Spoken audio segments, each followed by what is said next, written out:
Okay, this one is just gonna be a really quick one, and it's basically just a humble brag about my awesome wife, because she got me a gift for my birthday, which is only happening tomorrow, but it came a bit early, and it's an awesome gift. Now I'm gonna just show you what it is before I tell you what it is.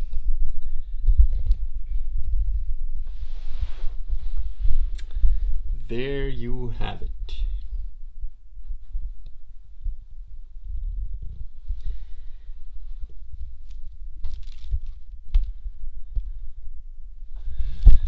Now, in case you didn't know, that, ladies and gentlemen, is the complete set of the Oxford English Dictionary. And that is a reprint of the first edition, which was originally in folios, which were almost like 2 feet long. And the fact is, I remember reading these when I was about 17, 16, something like that, in Stratford-upon-Avon on the library there. 20 years later, I went back there to look for those very books, and they were gone. But I do remember one entry, which at that time, Robert Anton Wilson had come up with the Illuminati trilogy, and it was pretty much all the rage at the time. It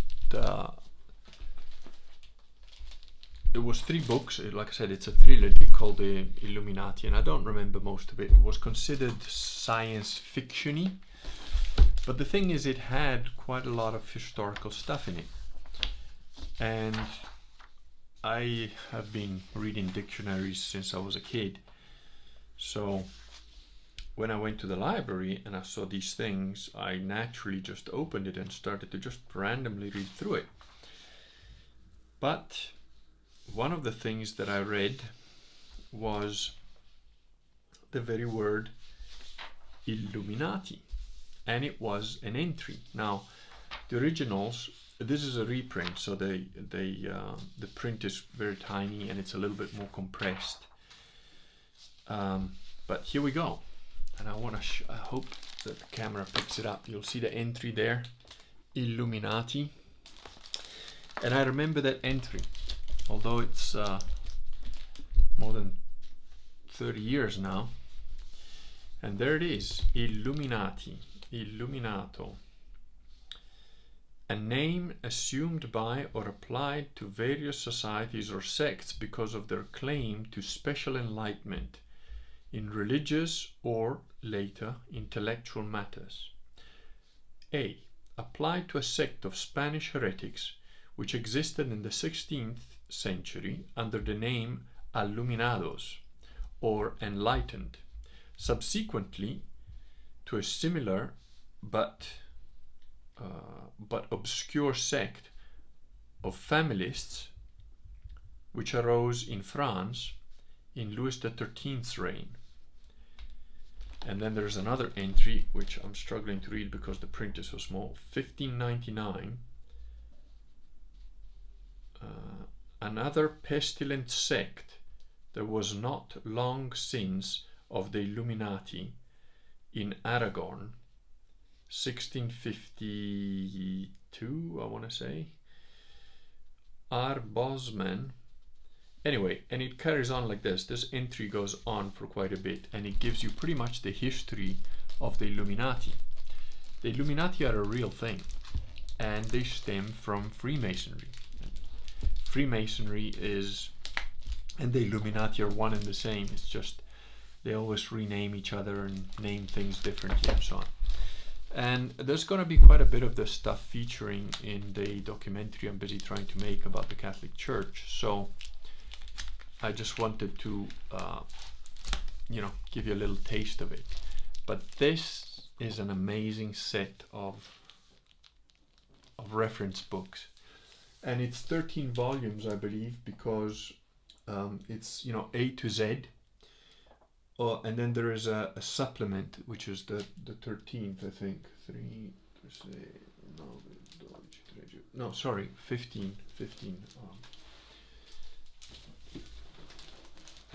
Anyway, she found that and got it for me. There are very few of these left, and she managed to get it. I don't think the people selling it knew what they were selling, because you know, she got a pretty. Because I asked her, like, what the hell? How much money did you spend on this? But she got a really good deal on it too. So, and I'm really happy it's the first edition, because I know there's a more modern edition which is also online and you pay to have access to it monthly or whatever. But you know, I don't have access to that. I don't know what it's like, so I don't know whether it's got that entry. But I suspect that entry would have been changed. I suspect quite a few of the words would have been changed because it's been revised. So this was the original one, which started, I think, in the late 19th century. And apparently J.R.R. Tolkien worked on part of that. So it's a truly awesome gift. And you know, between the telescope and that, I'm kind of, you know, I've got kids and stuff, so, and I've got a lot of things going on, so, but sometimes I kind of wish I had a little bit more time to be a bit more of a hermit than I am. I was just saying to a friend earlier today, I said, oh, what are you doing for, you know, are you going out for dinner? Are you doing something? I said, look, you know, we got kids and stuff, and it's just another day. And he was like, no, it's your birthday. You got to do something, you know. And you know, I remember, like, I've never particularly liked receiving birthday wishes and so on. I find it kind of intrusive, you know. It's sort of like, if it is my day, then I kind of just want to be left alone. And I remember once, many years ago, when I was working as a bodyguard in South Africa, it was my birthday, and we went out for lunch with a couple of friends. It was, or just the one guy or whatever. No, it was two or three people. Anyway, but they knew me well enough not to mention anything, not to say anything, and it was just like, we were having a nice lunch. We all kind of knew what was going on. And I got another text, and I got like 2 or 3, you know, in the course of the day. And I got another text, and I sort of looked at the phone, and it was like, oh. And I didn't say anything, you know, I didn't mean for it to come out that way. But the guy noticed it, like, what, is it bad news or something? I said, nah, it's just, you know, my mother wishing me a happy birthday or something. And he was like, you know, he played it quite well, because he goes, the bitch, the evil bitch wishing you happy birthday on your birthday. You know, what the fuck is wrong with people, hey? It's like, sort of made me realize maybe I'm just a little bit misanthropic, you know, but hey, works for me. And I've also got I bought a little tool, which again was luckily not expensive at all, but just want to show you because it's gonna come into play in the next video, I think. There you have it, a whiteboard. And that, ladies and gentlemen, is going to be helpful to teach millennials a little bit of basic math, because when it comes to the moon stuff and things like that, you know. Anyway, so that was it.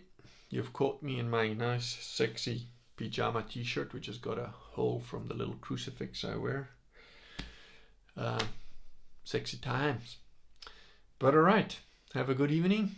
And that's it. My humble brag is over. I've got an awesome wife. That's all on me, though, you know. Well done. Good night.